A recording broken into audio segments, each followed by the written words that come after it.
Gundam Card Game enthusiasts, welcome back from our small hiatus of not playing the Gundam Card Game here at Mobile Suit Arena. We are back with some more Gundam Card Game action. Well, that brief hiatus was kind of to see what EB01 would do in the current GD04 meta. Didn't do much, if I'm being very honest. The set was more set.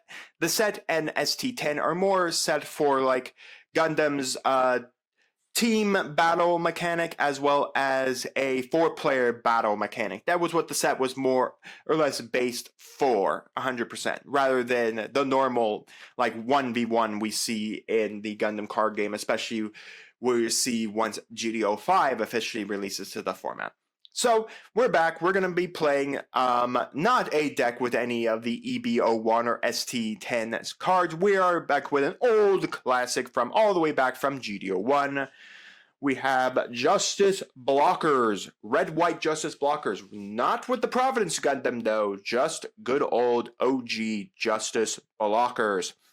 Before we jump into the rank ladder, if you guys are looking for a place to play some Gundam card game action, check out Bulldog Community Gaming, LLC in Brownsburg, Indiana. Tuesday nights, 7 p.m., $5 entry. As well, if it ever gets streamed again, if you guys ever want to catch the card game live as it's happening, check the description below for Bulldog's Twitch and Facebook page where you guys can check that gaming live as it is happening. So without further ado, let's jump into the ladder. Alright folks, here we go. We do want to play second. There are very few decks in my opinion. Yeah, we can play first with this one, but I still think second is just a whole lot better. I think we'll keep this hand. I mean, we literally have some really good stuff we can go with it. And all of that.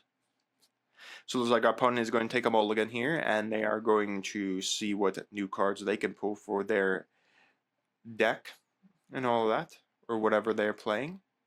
I doubtful we'll figure it out until maybe turn 3 at the most. So I mean, we're not going to be, our opponent will not figure out what we're playing until at least turn 2 at the most for us. Again, being that there aren't that many level 2 cost units in the game, most of the time you have to wait until at least turn 3 to really start seeing what we're playing. Our hand is sculpted up pretty nice. It's not the best hand, don't get me wrong. I mean, I wish we had some better plays. Like, a couple of other better plays would have been nice to see here rather than what we have right now. But I mean, we have the Justice Gundam with the Atherin.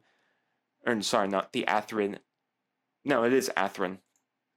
So, I mean, we do have that to go off with as well. So, we do have that playstyle that we can do some stuff with. Figuring out what kind of our opponent wants to do here. Nothing interesting. So I still don't have any clue what our opponent is on. We can play this. I'm just going to end the turn. I'm not going to push for that. We do have the Atherin we could attach to this and paid that extra resource there to allow us then to do everything. But again, I would rather wait on the Aegis Gundam's effect here for us once our opponent plays something so we can utilize the Aegis Gundam effect. And plus, there's not really a reason to swing our blocker there and then do 2 damage. Yes, we could have swung it and then swung it again and then next turn killed the EX base and it allows us to swing to kill. But I guess that is the thing. Sometimes I get a little defensive with my blockers. I'm like, should I play something? Should I do something else? I mean, I don't even know what our opponent is even on. They're on 4 resources now and they can't play anything? Nothing. They didn't play a thing. They're just drawing cards. I guess praying that they find something they could play. Let's swap out our EX base here for our mining base. Get another Kira the hand. Alright. We'll play this. We won't play our Atherin just yet because I don't want to just waste an Atherin on an Aegis Gundam that really has no effect. Because there's nothing that can be slammed against our opponent here. So I'd rather just poke here a few times, see what our opponent is on. I mean, they may be on Neo Zeong for some weird reason. I mean, this will give us a good hint. Okay, they're on white. We just pumped them out of base. You know, you love it. You love to see it when you accidentally pump out the base there. them. So they're on white blockers. So they're on something white with white blockers here because of the Archangel. So it's going to be interesting here. So they're on, I forget the heck this guy's name is. I think 𝐒𝐓𝐀𝐘 Gundam as blocker, and then during at the end of your turn when you've paid one or more of your other militia or Dyna counter units effects, choose one of your militia units, set it as active. Okay. Let's drop this man here, and then we do get to deal 3 damage to a unit. So I am going to cancel. You only need to have an attack trigger of choose a unit as long as you have 5 or more AP. So you know what? Let's actually put Akira under that. Let's go after our opponent. We can select to target something with the Aegis Gundam. We can kill that. And then we can select that with the Kira and then swing in.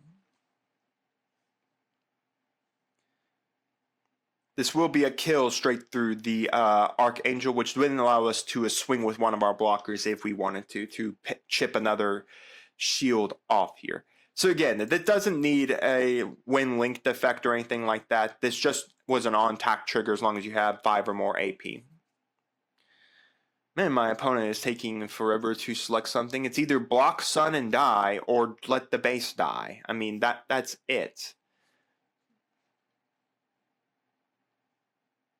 Alright, so he's just going to let the base die. There's no reason for us to go for any chip shots here because, again, I would immediately take 2 damage to my face. I'd rather just keep my blockers standing. So let's just pass from there and see what our opponent has.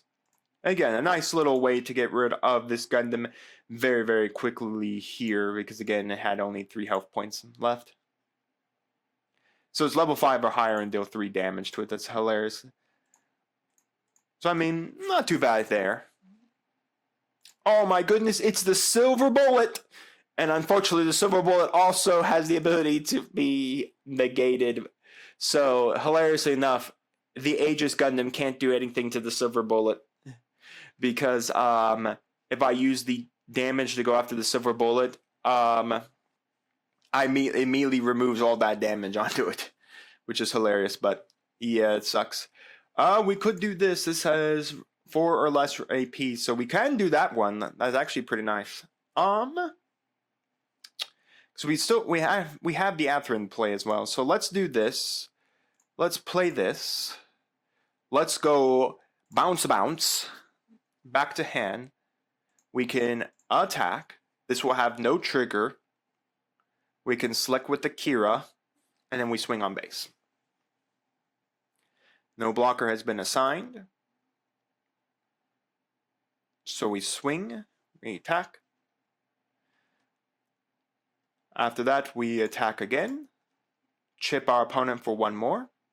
Select to remove any attack there. Again, we are sitting on, we go to 8 next turn. 1, 2, 3, 4, 5, 6, 7, 8. Yep. So we do have next. Oh, wait, no. So we have unicorns. So we're unicorn blockers. My guess would be his secondary color is blue. We can then swing with the 𝐒𝐓𝐀𝐘. This probably will eat the block here. No blocker. You're just going to allow this to all go through. Interesting. I mean, you go to 7 next turn, and then I'm not gonna swing with my little blockers. The problem is he doesn't realize I have this coming up, and I'll be able to use the pair ability on attack to then give my little token attack. Now, again, I won't be able to actually bring out the little token because, oh, he's green-white. He is green-white, Shenlong. Okay, that's interesting. So he's going to go after me. And yeah, I mean, folks, there really wasn't much we could really do there. The game is ended. I won that one mainly because, yeah, there's no way for them to put up a blocker. I still have too many bodies. So even they killed this, I just have the Atherin to play there. Go crazy. So, I mean, we won that nonetheless. Well, folks, that was a victory for us against what I would suppose would be unicorn blockers, white-green unicorn awakened blockers. That would be my guess of what the deck was. I'm not completely sure, especially with the Shenlong, but who knows? But nonetheless, we did get a win there. Unfortunate for our opponent to brick hard and couldn't really play anything until the late game where I was already stabilized. At the point where they swung the Shenlong attack, I would have just let the Kira die there because there's not really a purpose of just blocking there and all that. Because again, I had the Justice Gundam ready to go with the Atherin. I would just attach it to create my token on attack, trigger attack, and then I have my token to attack as well. So I mean, there really wasn't much they could do here. Yeah, they had one blocker up, but I still had more than enough bodies to deal with the board state there. So, with that said, folks, let me know down in the comments your thoughts on the gameplay. As a reminder, pinned comment where you can find the deck. And while you guys are commenting, do make sure to like the video, subscribe to the channel, and ring the bell so you can notify when my videos go live for you. And we'll see you next time. I'm on Dragons TCG.